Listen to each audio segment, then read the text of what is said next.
Does consciousness die with the body, and is meaning doomed like the universe?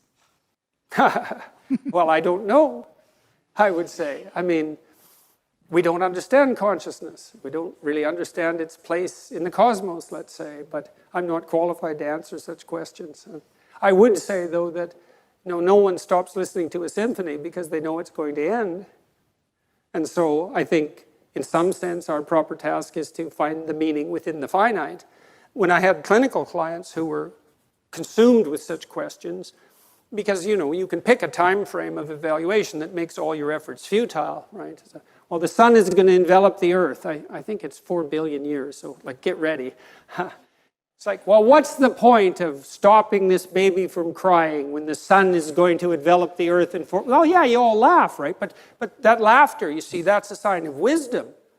That's preposterous. Why?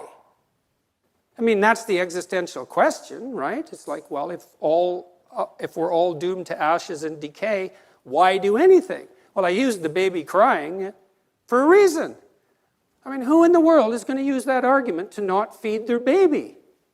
Well, why feed that thing? In 4 billion years, the sun's going to envelop the earth. It's like, wrong time frame, folks. And so what I would say, and I did say to my clinical clients, if you're adopting a time frame that makes what you're doing appear trivial, the problem isn't necessarily what you're doing, although it might be, and you have to ask yourself that question because perhaps you are engaging in something that's more trivial than you should be. The problem is that your mind, which is capable of leaping across evaluative frameworks, has picked a time frame inappropriate for the task. So quit doing that. Instead, you could say, well, why don't you practice adopting the time frame that imbues your properly oriented action with the deepest possible apprehended meaning?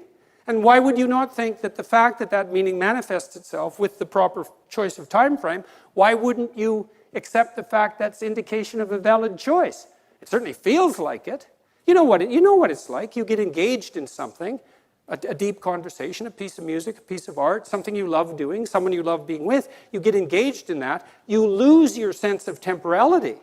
And you don't pop out of it and think, oh my God, I wish I would have used a time frame that made everything irrelevant because of my cognitive brilliance. You think, hey, we could do that some more. Like, how about all the time? And that's a good goal. It's like, yeah, how about that all the time? And then you've got time right when you're engaged like that. And I would say that's a profound neurophysiological signal that you're in the right place at the right time, right? Because it's accompanied by a sense of deep well-being, and that's literally an antidote to suffering. I mean that literally. It's with many of my clients who were suffering, what we would strive to do was not so much make them happy, because sometimes that was impossible. They were so crippled in so many ways, often physically and in pain, but something meaningful. That would keep them going and keep them from straying and keep them from thinking homicidal and genocidal thoughts, all of that. And meaning, that's the antidote to suffering. And the question is, well, how is that best to be found? Well, that's an empirical question. You have to look in your own life and see where meaning glimmers and then pursue that, right? That's what Harry Potter is doing, by the way, when he's chasing the snitch. Just thought I'd let you know. And you win the game if you catch that thing. So, well, that's not exactly right. You get 100 points, but, it'll do. So, another question. How about you? Hi, thank you very much for the lecture. You talked a lot about meaning, both from perception and in music and art. What do you mean by meaning? What is meaning, and where is its source? Meaning is implication for action or for reorganization of the perceptual frames that frame action. So there. Is and is that the sole aim of what you? Is that what you find in art and music? Yes, in complex ways. I mean, in music, you find this demand that the music lays upon you to orient yourself in relationship to this harmonious interplay of patterns. And you might say, well, why is that meaningful? Well, that's a good question.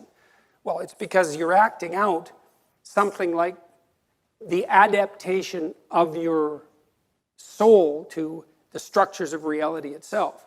Now, it's done very abstractly because the patterns of music are not precisely the actual patterns of the world, right? They're abstractions. But it's play and representation, and it's art. And so you're acting out the process of optimal adaptation at a very high level. When you think what people are doing, imagine a Viennese waltz, you know? So you have this unbelievably well-trained orchestra. They're all emitting patterns like mad, and they're playing while they're doing that, putting little twists on the patterns so that they're a little novel, a little interesting, even if you've heard the music many times.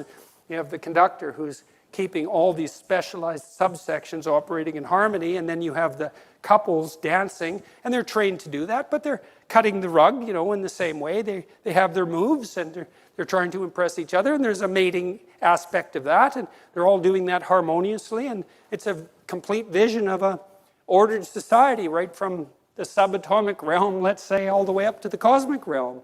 That's all taking place in the dance. And people don't know that, but, well, they do know it too, you know. And they know it in that they're acting it out. And there isn't anything, in some sense, that you know more deeply or believe more deeply than that which you act out. And you're not smart enough to understand the full totality of your actions. I mean, we're not transparent to ourselves. We act out all sorts of things that are stunningly brilliant without realizing it. And it takes, in some sense, it takes often untold centuries for us to figure out what we were doing and why. And so that happens to you, you know, in your own life when you have a flash of insight into your own behavior. That's why I was doing that. It's like, well, you were doing it. Why didn't you know? Well, you're complicated. You're really complicated and certainly not transparent to yourself. And so I have a paper called 3 Types of Meaning. You could look that up if you wanted a more technical answer, but the music answer by example is a good one. And I think people can really relate to it because, you know, the only person you ever hear who says, well, I don't really like music is like, no, that's just a posture, you know. You like music. You just want to be, you know, kind of interestingly different and controversial. And it's really something, right? And it's also interesting that music has this non-propositional structure that's completely opaque to rational argumentation.